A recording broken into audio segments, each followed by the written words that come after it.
Korban Suratmi dilarikan ke puskesmas lantaran kepalanya dihujani sabetan senjata tajam. Saat itu, dalam aksinya, Tumian alias Sunarto yang tak lain adalah anak kandung korban masuk ke dalam rumah lewat pintu belakang. Barang buktinya ada sabit emas di sini. Enggak benar itu. Sabit siapa? Sabit saya mau ke rumah ibu saya. Itu bukan bus saya. Tapi di rumah emas. Saya nggak tahu. Kok nggak tahu? Kan di rumah emas. Iya memang. Kemalingan dong mas. Saya nggak tahu. Dalam proses penyidikan, keterangan tersangka itu nilainya 0. Artinya kita tidak berdasarkan pada mengejar pengakuan dari si tersangka ini sendiri.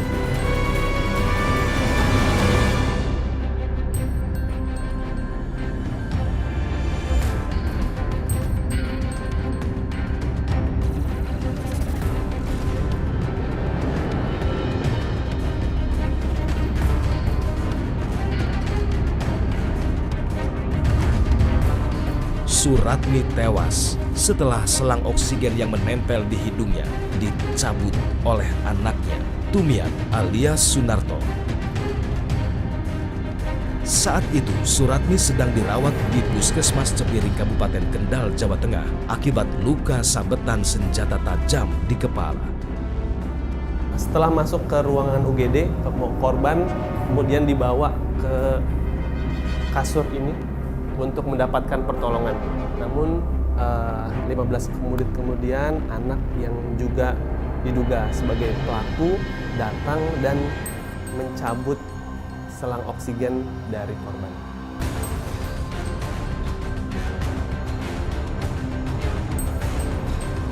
Suratmi pun kritis dan akhirnya meninggal dunia.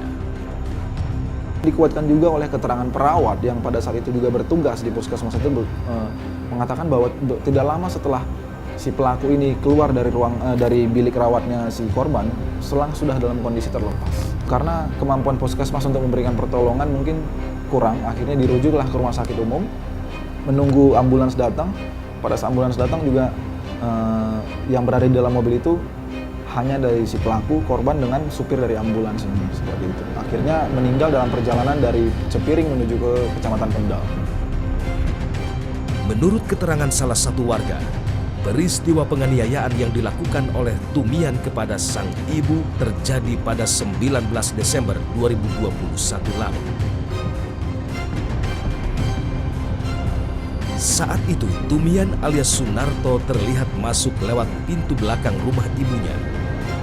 Kurang lebih jam 6 saya mau ke sawah.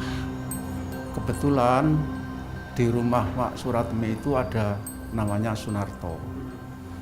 Nah, terus saya tanya, kok ke situ? Iya, saya mau membanjarkan bibit padi mau tanam.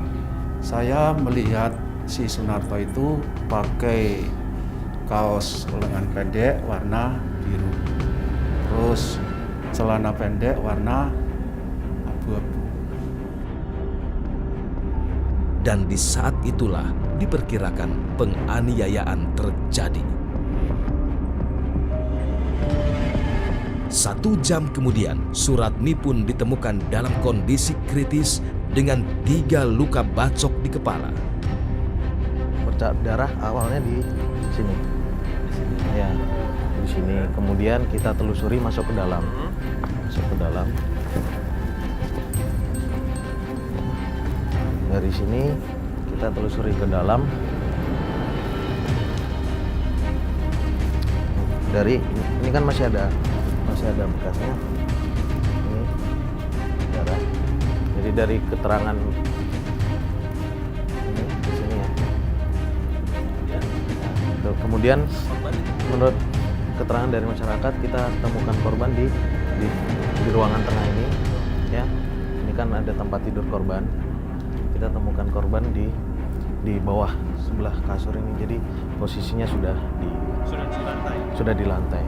Untuk tempat eksekusinya ada di ruangan ini, ruang belakang. Ya, karena waktu kita olah TKP itu untuk darah itu adanya dalam bentuk cipratan. Iya, darah ada di ini, mungkin masih kelihatan. Ini kursi-kursi kursi di sini masih ada bekasnya.